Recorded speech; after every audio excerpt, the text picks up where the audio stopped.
भरतपुर थाना विवादर समाधान पर सरकार कसरत गोटे पटे विलंबित राति जाए खोद मुख्यमंत्री बैठक कर विचार विभाग तदंत निर्देश देले आउ अन्य पटे पीड़िता तांको बापा और आर्मी मेजर सहित लोकसेवा भवन में आलोचना भी करिसेंती।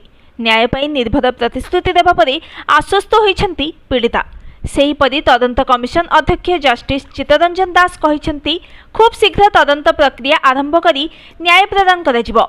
भरतपुर थाना 14 तारिख विलंबित रातिर विवाद आउ लोकसेवा भवन में 22 तारिख मध्यरात्रि रे मुख्यमंत्री विचार विभाग तदंत निर्देश। गत 8 दिन है भरतपुर थाना घटना को नहीं निया तेजुवा बेले आज से पूर्णछेद टाणिबा प्रयास करिसेंती राज्य सरकार। केन्दुझर फेरी गतकाली राति 12टा जाए उच्च स्तरीय बैठक करी विचार विभाग तदंत निर्देश देइथिले मुख्यमंत्री मोहन चरण माझी। यह सहित क्राइमब्रांच तदंत हाइकोर्ट मॉनिटरिंग रे करिवे बोली बैठक